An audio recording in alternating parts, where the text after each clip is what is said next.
everybody's going to have their own dog walk or a unique experience when it comes to involvement. I like to classify or describe involvement as a spectrum. So there's different parts to it, whether you're attending events, you're joining an organization, being an active participant, or actually leading the organization. Again, it's going to look different for each and every student, but what's important is the takeaway. Why are you doing what you're doing? On each part of this, there has to be a why. Why are you attending? Why are you joining? Not just what you're doing that matters. And again, this is going to look different for every single student, but it's a matter of owning that and making meaning out of it. Level 2 goals. So as some of you mentioned, the reason why you're in college is to get a job, to get an education. So those will be considered some of our level 1 goals. So our level 1 goals are the actual tasks of the things that we're doing, right? So we come to school because we're going to go to class, we're going to get an education, we're going to read, we're going to do activities, we're going to complete assignments. So those are our tasks, those are our level 1 goals. What we want you all to do is start thinking about your level 2 goals. So this is the actual transferable skills gained from the task to apply to a real world context. So I know some of you said that you definitely want to gain some skills while you're in college so that can transfer on to your career aspirations. Some of those things would be like critical thinking, learning how to work in groups, learning how to lead certain projects, and so those things can translate to when you leave UGA and you start to get into the real world job market. So those would be your level 2 goals. So we definitely wouldn't be doing you justice if we didn't give you an example of level 1 and level 2 goals. So we just want to break it down for you for these level 1 and level 2 goals. So the example that we're going to talk about just briefly is the president of the Russell Community Council. So in this example, a president in itself is actually the person that actually leads the organization. They serve as the face of the organization. A lot of times the president is the liaison between that student organization and the rest of the wider context, so like the institution. So that level 1 goal of being a president will be basically simply that. I am here to serve as the face of this student organization and to make sure that we are doing the things that we are supposed to do. Level 1.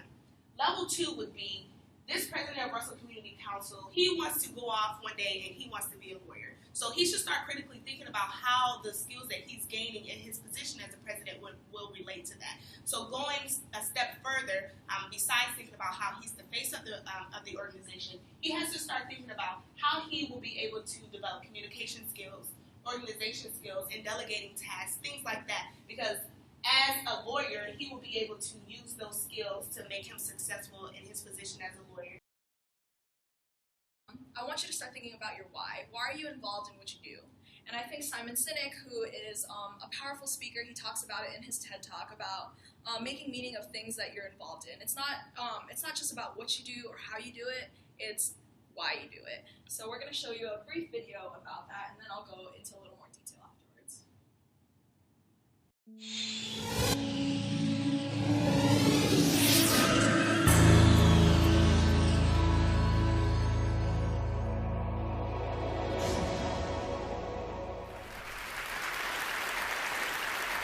I call it the golden circle.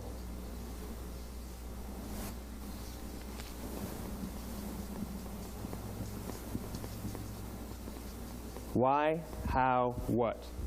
This little idea explains why some organizations and some leaders are able to inspire where others aren't. Let me define the terms really quickly. Every single person, every single organization on the planet knows what they do 100%. Some know how they do it, whether you call it your differentiating value proposition or your proprietary process or your USP. But very, very few people or organizations know why they do what they do. And by why, I don't mean to make a profit. That's a result. It's always a result. By why, I mean what's your purpose? What's your cause? What's your belief? Why does your organization exist? Why do you get out of bed in the morning? And why should anyone care? Well, as a result, the way we think, the way we act, the way we communicate is from the outside in. It's obvious. We go from the clearest thing to the fuzziest thing. But the inspired leaders and the inspired organizations, regardless of their size, regardless of their industry, all think, act, and communicate from the inside out. Let me give you an example. I use Apple because they're easy to understand and everybody gets it. If Apple were like everyone else, a marketing message from them might sound like this. We make great computers. They're beautifully designed, simple to use, and user-friendly. Want to buy one? Meh. And that's how most of us communicate. That's how most marketing is done, that's how most sales is done, and that's how most of us communicate interpersonally. We say what we do, we say how we're different or how we're better, and we expect some sort of behavior, a purchase, a vote, something like that. Here's our new law firm.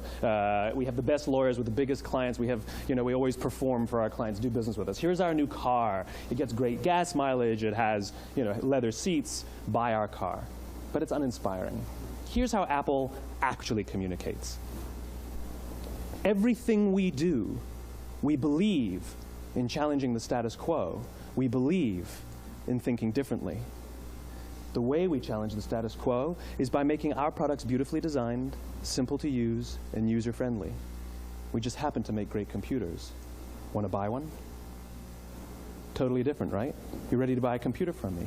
All I did was reverse the order of the information. What it proves to us is that people don't buy what you do, people buy why you do it. People don't buy what you do, they buy why you do it. This explains why every single person in this room is perfectly comfortable buying a computer from Apple. But we're also perfectly comfortable buying an MP3 player from Apple, or a phone from Apple, or a DVR from Apple. But as I said before, Apple's just a computer company. There's nothing that distinguishes them structurally from any of their competitors. Their competitors are all equally qualified to make all of these products. In fact, they tried. A few years ago, Gateway came out with flat-screen TVs. They're eminently qualified to make flat-screen TVs. They've been making flat-screen monitors for years. Nobody bought one. And Dell came out with MP3 players and PDAs. And they make great quality products, and they can make perfectly well-designed products, and nobody bought one. In fact, talking about it now, we can't even imagine buying an MP3 player from Dell. Why would you buy an MP3 player from a computer company? But we do it every day.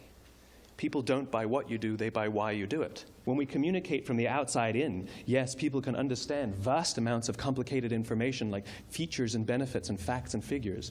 It just doesn't drive behavior.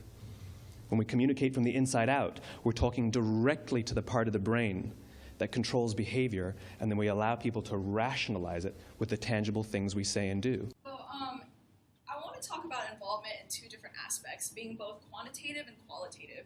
You can spend hours and hours on your extracurricular involvement, and that's great. That's quantitative. But is it qualitative? Are you taking time to think about why you're doing what you're doing? Are you making meaning out of your experience? What is the quality of your experience? So anytime you embark on your involvement, or even now, this is the time to start thinking differently about why you're involved. And Simon Sinek does a great job of talking about your why, or thinking from the inside out. He talks about it in the lens of like selling to people or inspiring others, but this is a time to think about yourself.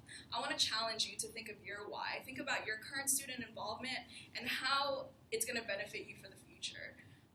Donnie's talked about applying these real-world skills from your extracurricular activities. So let's say you're in an interview, and sure, you're going to impress them with millions of things on your resume as far as extracurricular, but can you articulate why it was important to you? What exactly did you get out of that experience? And I think that's what speaks volumes.